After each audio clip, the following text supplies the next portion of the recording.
उग्रम निर्वापयत् परम शीतल माश्रयामि। परम सच्चिदानंद घन आनंद समुद्र, प्रेम समुद्र, ज्ञान वैराग्य भक्ति ऐश्वर्य अनंत शक्तियों के स्वामी प्रभु श्री कृष्णचंद्र जी करुणा करके ऐसा अमृतमय उपदेश कर रहे हैं।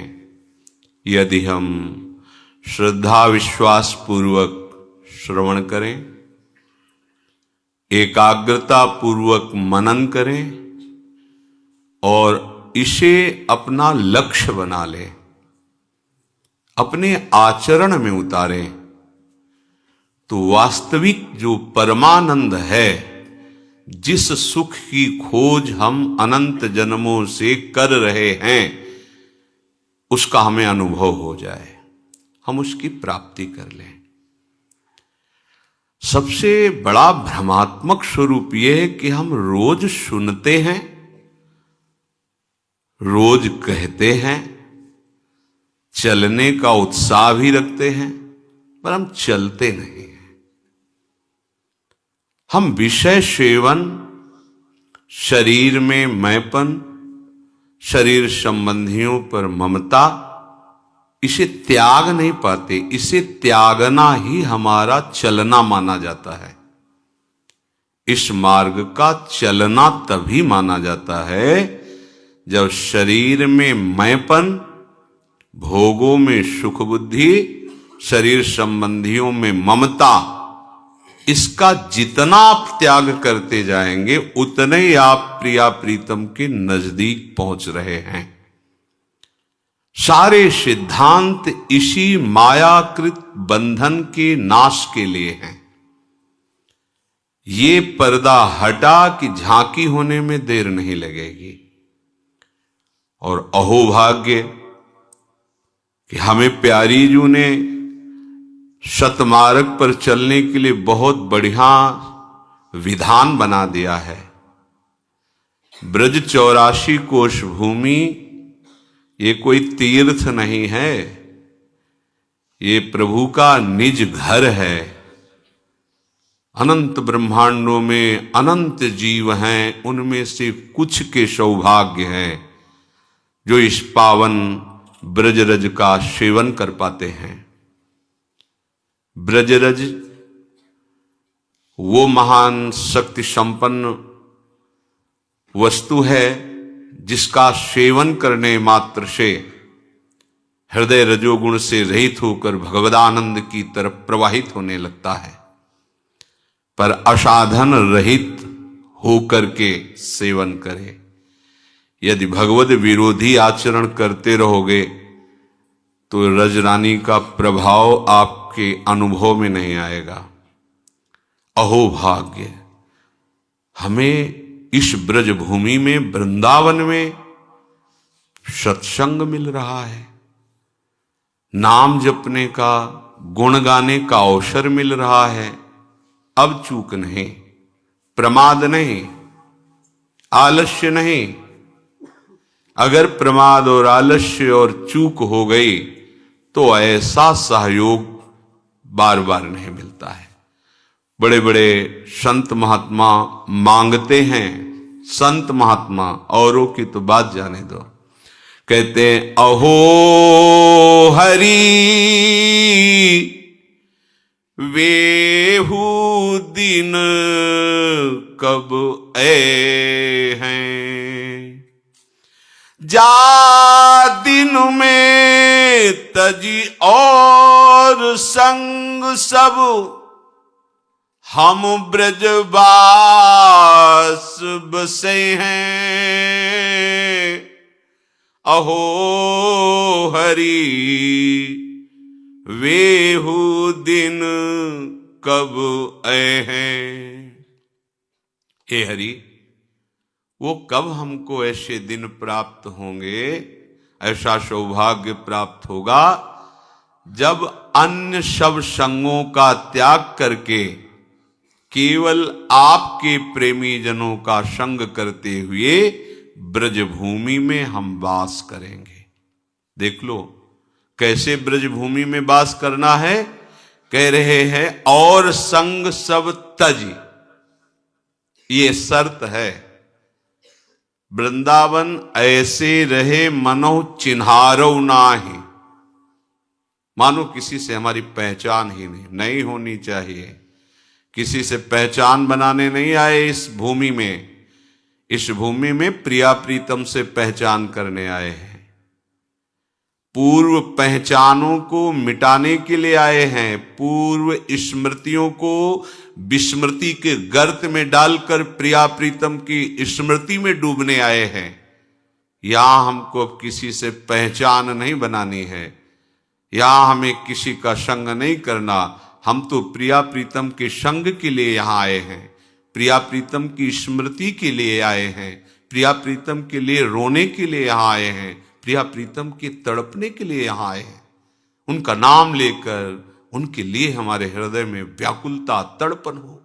गदगद सुर नयना सजल दंपति रस रह भीन, इही गति वृंदा विपिन में फिरे प्रेम तन लीन। तो ये तभी हो सकता है जब तज और संग सब। देखो हमसे चूक क्या होती है। अगर हम ब्रजवास कर रहे हैं, श्रीधाम में वास कर रहे हैं, तो हम कितना परिचय रख रहे हैं प्रिया प्रीतम से, कितना रख रहे हैं प्रपंच से, ये देखना होगा। ब्रह्मा के बनाए हुए प्रपंच से कितना हमारा संबंध है और प्रिया प्रीतम उनके निज जनों से कितना हमारा संबंध है, इन दोनों को देखना होगा। दोनों को देखो। और यहां कह रहे हैं कि सब संग तज करके मनो चिन्हारो नाय, तो जो बकाया रह गया है अंदर से और संग, उसका भी त्याग कर दो, असंग हो जाओ और पहचान मिटा दो। केवल प्रिया प्रीतम की पहचान से ही तुम्हारी पहचान हो। नाते नेह राम की मनियत सुहृद सुषेव्य जहां लो, अन्यथा नहीं। अहो हरि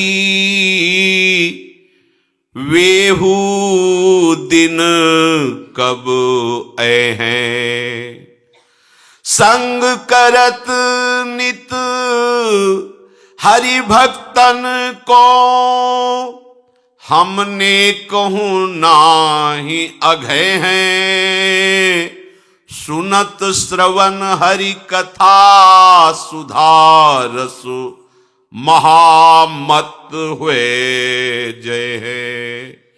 कबई न दो नैन निसो निस दिन नीर निरंतर बहे हैं, हरि चंद श्री राधे राधे, कृष्ण कृष्ण कब कही हैं। अहो हरि वेहू दिन कब ऐ हैं। ऐसा कब होगा? जब भगवत प्रेमी महात्माओं का संग करते हुए कभी भी हम तृप्त ना हो, ऐसा लगे रात दिन ये चर्चा सुनते रहें, रात दिन इनके समीप बैठे रहें। जैसे आग के समीप बैठने वाले को अंधकार और शीतलता जनित कष्ट नहीं भोगना पड़ता, ऐसे भगवत प्रेमी महात्माओं का आश्रय लेने वाले को अविद्या अंधकार का और विकार रूपी जाड़े का कष्ट नहीं सहना पड़ता। जो संत समागम में रहता है, बोलो इस समय किसको कौन सा विकार सता रहा है? जब भगवत चर्चा होती है, भगवत नाम कीर्तन, भगवत लीला गुण गायन, ये ऐसी महान रस वृत्ति है, कोई भी विकार उस समय आपका स्पर्श नहीं कर सकता। तो हे हरि, ऐसा कब होगा कि हम ब्रजवास करते हुए आपके भक्तों के संग से कभी भी तृप्त नहीं होंगे और भूख बढ़ती जाएगी? कब इन श्रवणेन्द्रिय से सदैव केवल आपकी ही कथा सुधारस का पान करेंगे? केवल, अन्य नहीं, आपकी ही कथा सुधा रस का पान करेंगे और उसी में हम महामत्त हो जाएंगे, उसी में हम डूबेंगे। कथयन्ति च रमन्ति च, उसी का गान करेंगे, उसी में रमण करेंगे। ऐसा कब होगा कि आपकी बात कहते कहते हमारे नेत्रों में अश्रुधारा बहने लगेगी और ऐसा निरंतर होता रहे, रात दिन आपकी याद करके हम रोते रहें, आपके गुणगान करके हम रोते रहें। हे प्रभु, कब ऐसा होगा कि जिह्वा से राधा राधा कृष्ण कृष्ण हर समय आप युगल सरकार का नाम उच्चारण करते हुए इस ब्रज भूमि में वास करेंगे। इससे बड़ा कोई सुख नहीं है और वो सुख हमें प्रभु ने दिया, अहेतु की कृपा से दिया। हमारी कोई तपस्या, कोई साधना, कोई भाग्य, कोई प्रारब्ध ये नहीं है, ये केवल कृपा है लाडिले युगल सरकार की। इससे बड़ा कोई सुख नहीं है। देखो, महापुरुष जन कहते हैं, जो सुख होत गोपाल ही गाए, सो ना होत जप तप व्रत संयम, कोटिक तीर्थ नहाए, जो सुख होत गोपाल ही गाए। आहा, जो प्रभु की चर्चा में सुख है वो सुख किसी और में नहीं है। सच्ची मानना, बड़ी बड़ी स्थिति को प्राप्त महापुरुष भी इसके बिना जी नहीं सकते। सनक सनंदन सनातन संत कुमार, आशा, ये उनकी आशा बनी रहती है।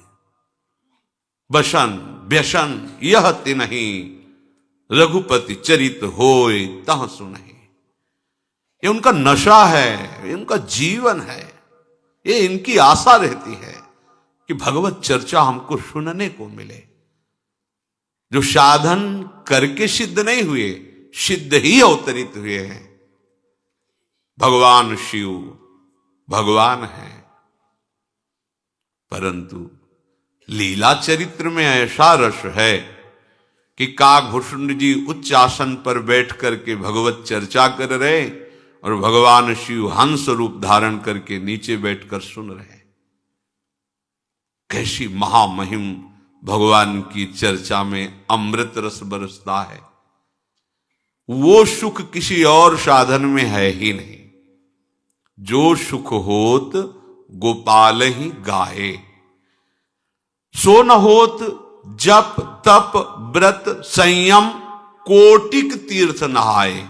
करोड़ों तीर्थों का अवगाहन, बड़े बड़े व्रतों का अनुष्ठान, बड़े संयम नियम, बड़ा जप तप, इससे वो सुख नहीं होता जो प्रभु की लीला चरित्र गायन से सुख होता है। सीधे लीला में प्रवेश करा देता है, महामोह का नाश करके सीधे भगवत साक्षात्कार की योग्यता ये भगवत चरित्र श्रवण से हो जाती है।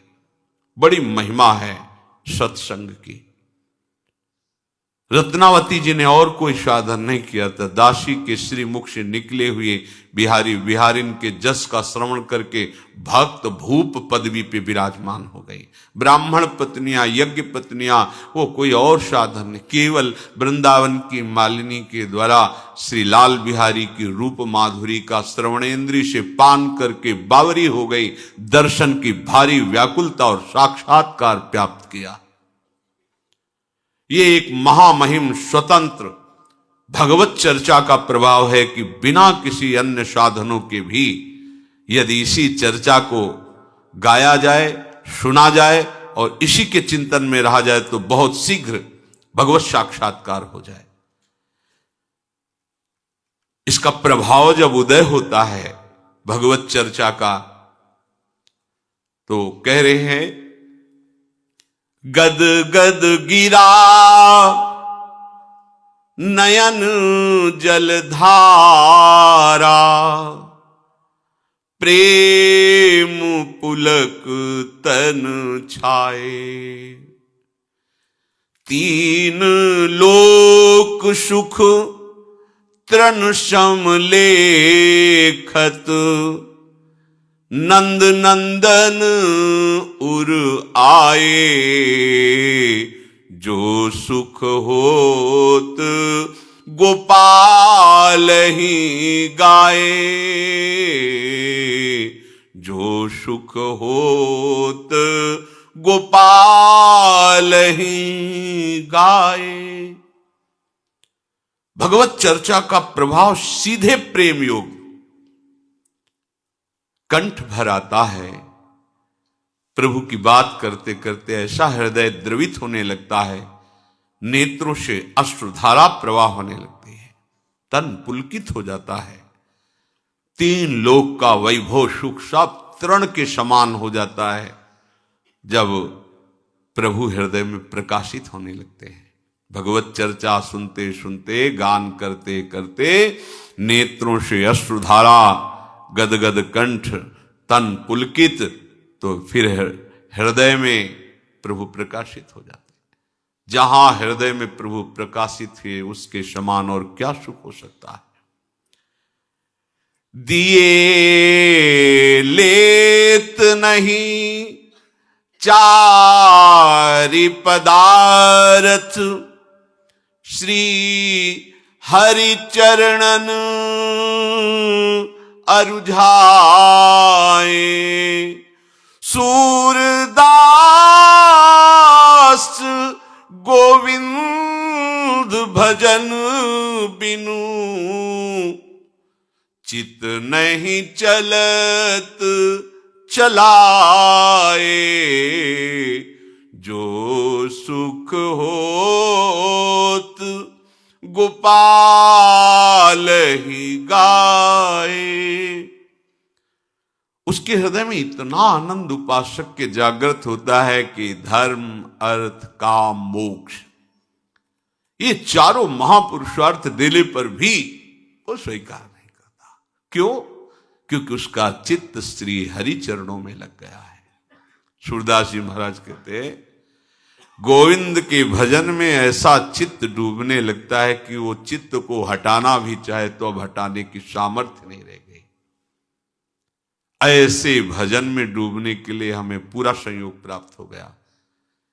ये गोविंद की लीला विहार स्थली ब्रज 84 कोश, और गोविंद के भी नेत्र चकोर की भांति जिनके रूप रस का पान करते हैं, उनका निज महल वृंदावन सी प्यारी जो ऐसी उपासना का संयोग, ऐसे महामहिम वातावरण में यदि हम अपने चित्त को प्रभु में ना जोड़ पाए, वही प्रपंच, वही विषय चिंतन, वही राग द्वेष, काम, क्रोध, अहंकार, तो अब कहां अवसर रह गया है। फिर कौन सी ऐसी जगह है जहां हम आराधना, उपासना के लिए अनुकूल वातावरण प्राप्त कर पाएंगे। वैकुंठ भी जिसकी महिमा के आगे लघु है, ऐसी रजरानी का आश्रय लेकर भजन न बना तो कहां भजन बनेगा। इसलिए सावधान होकर अपने जीवन के सौभाग्य को और बढ़ाओ, पतित मत होने दो। बहुत बढ़िया अवसर है।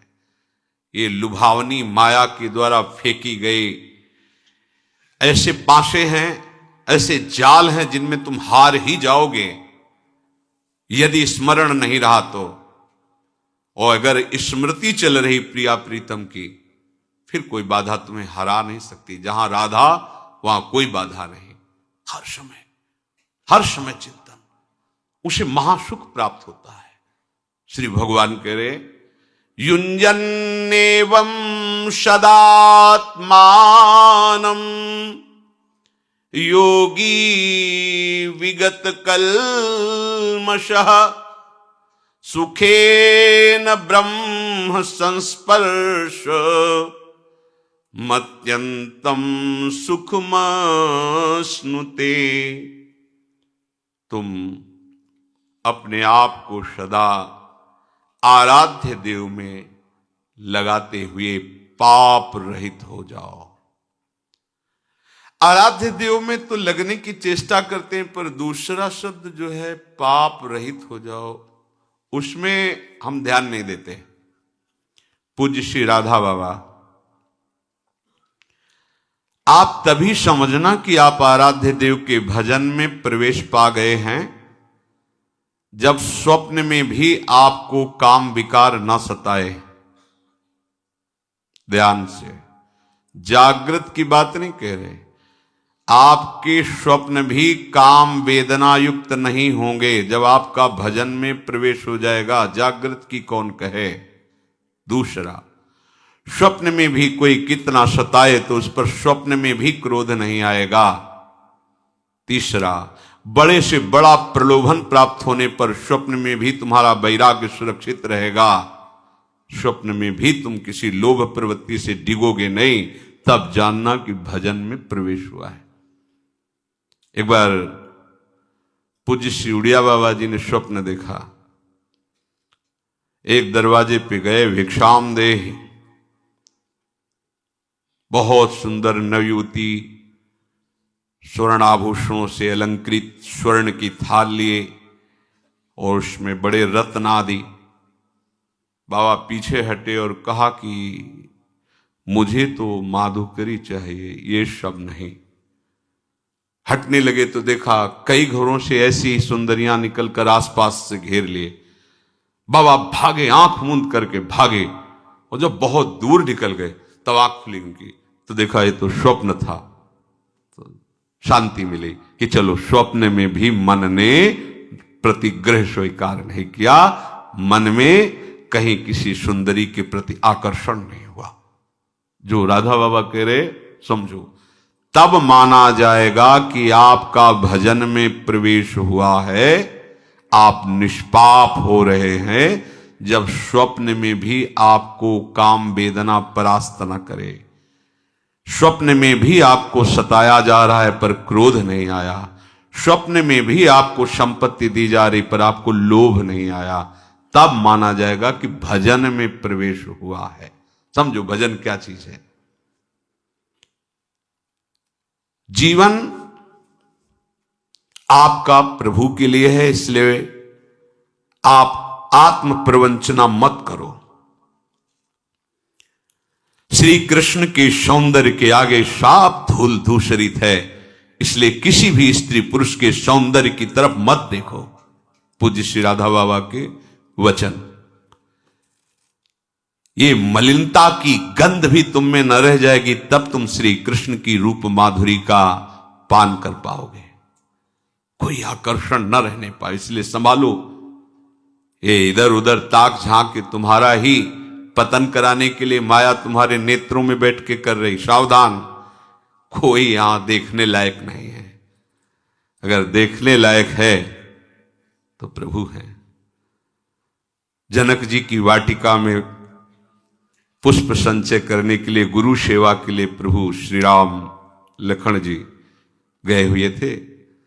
उधर जानकी जी गई थी देवी आराधना के लिए, तो एक सखी पुष्प लेने गई थी। उसने जे ही प्रभु को देखा, ऐसी प्रेम दशा उत्पन्न हुई, अश्रु प्रवाह, विकलता। भाग के आई जानकी जी और सखी, क्या हुआ तेरे को? वसु कहती, देखने योग्य है, देखा है, देखने योग्य है। बस, और कुछ नहीं बोल पा रही थी। कौन है? जानकी जी की सहेली महामहिम, वो विकल है, हम तुम तो जीव हैं। वो क्या कह रही? देखा है, देखने योग्य है, देखने योग्य। जानकी जी ने कहा, क्या देखा है? तो कहती, देखने योग्य। ओ अश्रु प्रवाह, चलो देखते हैं क्या है। श्री जानकी जी जब सखियों के सहित जीव ही कंकण और नूपुर की ध्वनि सुनी, प्रभु श्री राम का मन आकर्षित हुआ। लक्ष्मण जी से कहते हैं आज तक ऐसा नहीं हुआ, मेरा मन कोई आकर्षित कर ले, हमारे रघुवंश का स्वभाव है। ये ऐसा क्यों हो रहा मेरे मन में? ये सोच ही रहे थे कि लता ऐसे सखियां निवारे जानकी जी, जे ही राम जी की दृष्टि जानकी जी के मुख पर पड़ी तो माथे पे पसीना आ गया सरकार के। सोचो ऐसे युगल मर्यादा पुरुषोत्तम और फिर महाप्रेम रस सिंधु युगल सी श्यामा श्याम, इनको देखने के सिवा और कुछ देखना है? किसको देखोगे? कोई देखने लायक है? अरे होश में रहो, समय बर्बाद मत करो। समझो परमार्थ का भी ककहरा नहीं आता। यदि कोई तुम्हें अच्छा लगता इस सृष्टि में तो अपने को साधु महात्मा परमार्थी मत समझना। अभी ककहरा नहीं आता परमार्थ का। पूज्य श्री राधा बाबा, हिमालय की तरह अचल होना चाहिए तुम्हें अपने धर्म में। तुम्हारी श्रद्धा प्रभु में अटल होनी चाहिए। ये चार बातें तुम में प्रकट होने लगेंगी जब तुम्हारी श्रद्धा प्रभु में अटल होगी, तुम अपने भागवत धर्म में अचल होगे तो ये चार बातें आ जाएंगी।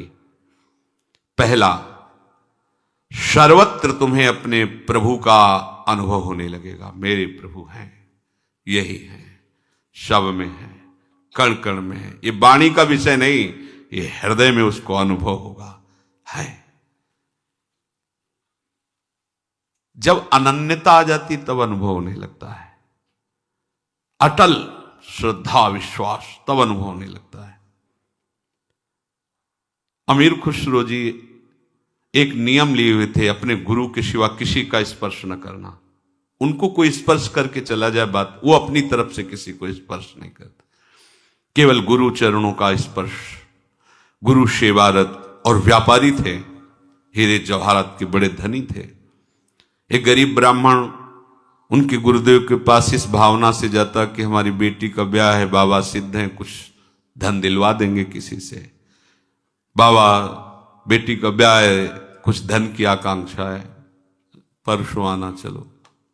फिर परसों आए, बाबा आपने कहा था परसों, अरे पादुका ले जा, जा पादुका। अब महात्मा का आदेश, पादुका उठाई।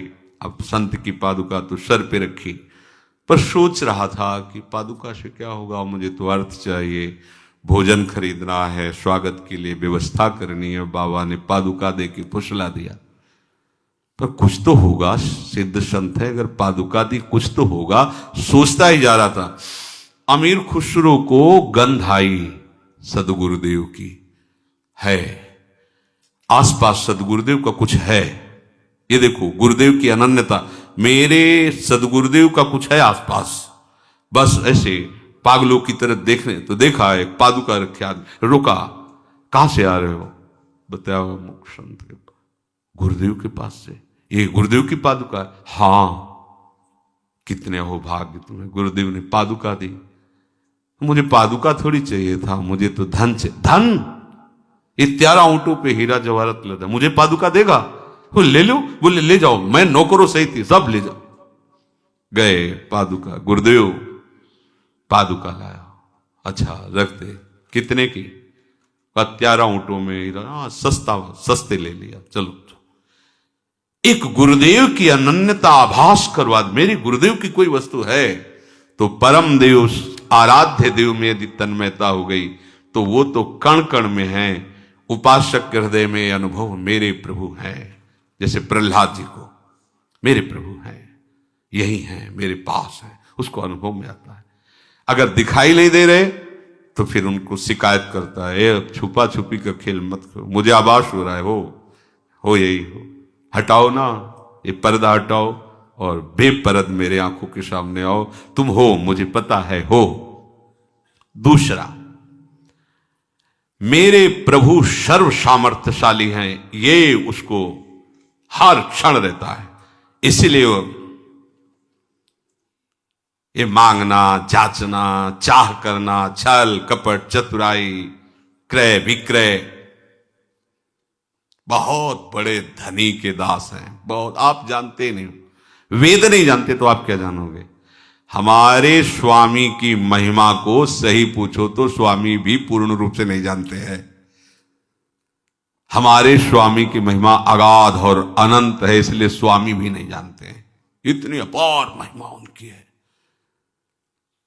ऐसे स्वामी का आप दासत्व स्वीकार करके भजन कर रहे हैं, फिर आप में अगर विषय धन्य, भागवतिक धन्यता अलग चीज है, विषय धन्यता, हमारे पास कपड़ा नहीं, हमारे पास व्यवस्था नहीं, हमारे पास ये सब घटिया बातें उसके हृदय में रहती है, जिसने इस महान प्रभु का दासत्व स्वीकार नहीं किया, केवल नाटक कर रहा है। ऐसे सर्व समर्थ स्वामी का दासत्व, उसको पता है कि प्रभु हमारे सर्व सामर्थ्यशाली, कर तुम अकर तुम मान्यता कर तुम, कुछ भी कभी भी कहीं भी कुछ भी हो सकता है। जो असंभव है उसको एक क्षण में संभव कर दे। मेरा स्वामी ऐसा है। इससे क्या होगा? अन्य भरोसा, अन्य आशा, अन्य बल एक सेकंड में खत्म, क्योंकि जान गया ना सर्व सामर्थ्यशाली मेरा प्रीतम है, उसके गर्भ में वो घूमता रहता है। उसी बाहरी आश्रय, भरोसा, आशा, ये छल कपट का जाल, ये कैसे अर्थ आवे, कैसी व्यवस्था, यही सब आप अच्छे से समझो। जब एक उपासक अपनी सच्ची उपासना में लगता है तो देवराज इंद्र घबरा जाते हैं, त्रिभुवन थर्रा जाता है एक साधक की उपासना पे। फिर आप इतने साधक उपासना कर रहे हो, आपको सोचना पड़े भोग के लिए, आपको सोचना पड़े व्यवस्था के लिए, तो आप कहां हो? सोचो आप कहां हो? एक तपस्वी, एक उपासना में रत उपासक जब हिल जाता है त्रिभुवन, आप हो क्या? आप हरि के दास हो, महामहिम त्रिभुवन पति, अखिल ब्रह्मांडों के मायाधीश के सेवक हो। तुम समझते क्या हो? घटिया बात नहीं रहनी चाहिए। नहीं, बिल्कुल सच्ची बात हृदय में बैठा लो तो बादशाह बन जाओगे। बिल्कुल नहीं, सिंह का बाना रखकर भेड़िए की चाल मत चलो। नहीं, बिल्कुल नहीं। प्राण निकल जाए, स्वामी के दासत्व पर फर्क नहीं पड़ना चाहिए। आप किनके दास हो?